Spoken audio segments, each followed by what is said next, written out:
जय श्री कृष्णा। ओम शिव, ओम नमः शिवाय, ओम नमः शिवाय।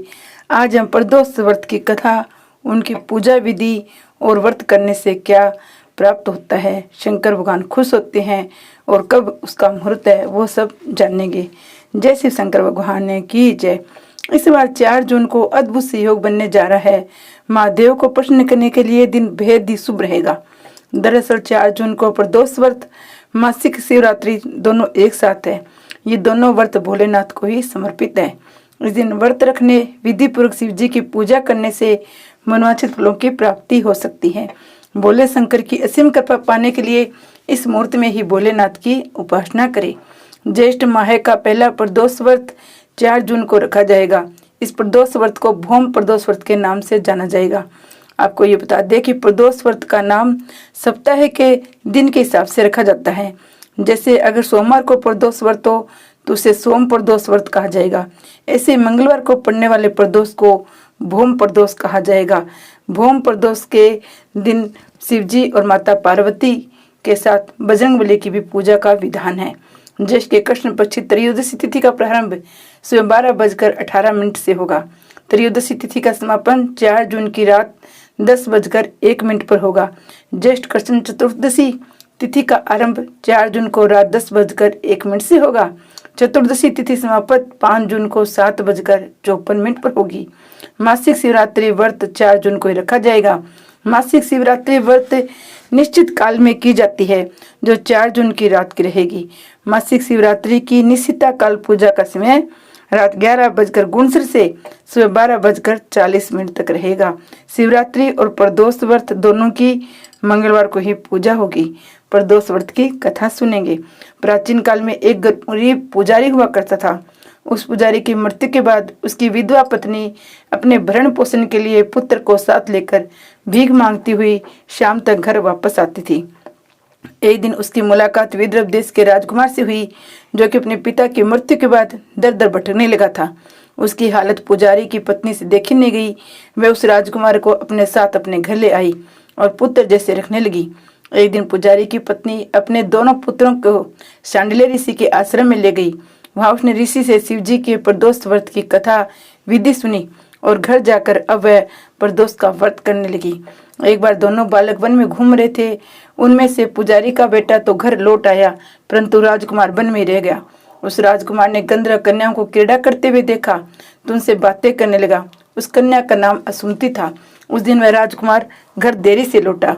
राजकुमार दूसरे दिन फिर से उसी जगह पहुंचा जहाँ असुमति अपने माता पिता से बातें कर रही थी। तब असुमति के माता पिता ने उस राजकुमार को पहचान लिया और उससे कहा कि आप तो विदर्भ नगर के राजकुमार हो ना, आपका नाम धर्मगुप्त है। असुमति के माता पिता को यह राजकुमार पसंद आया। उन्होंने कहा, शिव जी की कृपा से हम अपने पुत्र का विवाह आपसे करना चाहते हैं, क्या आप इस विवाह के लिए तैयार है? राजकुमार ने अपनी स्वीकृति दे दी तो उन दोनों का विवाह संपन्न हुआ। बाद में राजकुमार ने गंधर्व की विशाल सेना के साथ विदर्भ पर हमला किया, घमासान युद्ध करके विजय प्राप्त की। पत्नी के साथ राजा बनकर राज्य करने लगा। वहां उस महल में पुजारी की पत्नी और पुत्र को आदर के साथ अपने महल में ले आया और साथ रखने लगा। पुजारी की पत्नी तथा पुत्र के सभी दुख दरिद्र दूर हो गए। वे सुख से अपना जीवन व्यतीत करने लगे। एक दिन असुमति ने राजकुमार से इन सभी बातों के पीछे का कारण और रहस्य पूछा। तब राजकुमार ने असुमति को अपने जीवन की पूरी बात बताई, साथ ही प्रदोष व्रत का महत्व और व्रत से प्राप्त फल से भी अवगत कराया। उसी दिन से प्रदोष व्रत की प्रतिष्ठा व महत्व बढ़ गया। मान्यता अनुसार लोग ये व्रत करने लगे। कई जगहों पर अपनी श्रद्धा के अनुसार स्त्री पुरुष दोनों ये व्रत करते हैं। इस व्रत को करने से मनुष्य के सभी कष्ट और पाप नष्ट हो जाते हैं। मनुष्य को अभीष्ट फल की प्राप्ति होती है। हिंदू कैलेंडर की तिथियों के अनुसार 13वें दिन यानी त्रयोदशी के दिन प्रदोष व्रत होता है। ये तिथि हर महीने में 2 बार आती है, पहले शुक्ल पक्ष की और दूसरी कृष्ण पक्ष में। त्रयोदशी अथवा प्रदोष व्रत के दिन भगवान शिव शंकर की पूजा की जाती है। इस दिन शिव जी के साथ साथ माँ पार्वती, नंदी की भी पूजा करनी चाहिए। सपरिवार मंदिर में जाकर पूजा करें। धार्मिक ग्रंथों के अनुसार त्रयोदशी अर्थात प्रदोष व्रत करने से मनुष्य सदा सुखी रहता है। शिव का ध्यान करने से उसके सभी पाप धुल जाते हैं। शिव धाम की प्राप्ति होती है। प्रदोष व्रत करने के लिए निम्न स्नान पूजा में सामग्री रखनी चाहिए।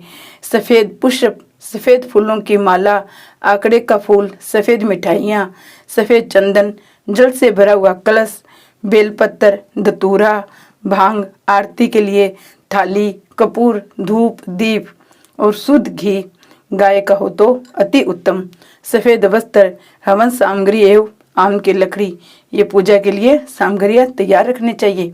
इस व्रत को करने से मनुष्य के संपूर्ण पापों का नाश होता है। इतना ही नहीं, सुहागिनों द्वारा इस व्रत के करने से उनका अखंड सुहाग बना रहता है। अगर कोई मनुष्य कारागार में हो तो इस व्रत के प्रभाव से छूट जाता है। ये प्रदोष व्रत का मंत्र है। अश्विन माह के ज्येष्ठ माह के कृष्ण पक्ष का प्रदोष व्रत 4 सितंबर मंगलवार को है। इस दिन शिव जी की पूजा करके पूरे दिन व्रत रखना चाहिए। प्रदोष व्रत हर महीने में दोनों पक्षों में एक एक आता है। इसे हर महीने की दोनों पक्षों की त्रयोदशी को करना चाहिए। वहीं उसके अगले दिन मासिक शिवरात्रि भी होती है। अब क्या तो शिवरात्रि और प्रदोष व्रत दोनों साथ है, तो इस व्रत की और भी महिमा बढ़ गई है। हर माह की कृष्ण पक्ष की चतुर्दशी तिथि को भी शिवरात्रि आ जाती है। तो अब क्या त्रयोदशी और शिव चतुर्दशी दोनों एक साथ होने से दोनों व्रत एक साथ ही रखे जाएंगे। हर महीने में प्रदोष और शिवरात्रि का व्रत भगवान शिव की कृपा प्राप्त करने के लिए किए जाते हैं। शिव पुराण के अनुसार शिवरात्रि पर भगवान शिव लिंग के रूप में प्रकट हुए थे।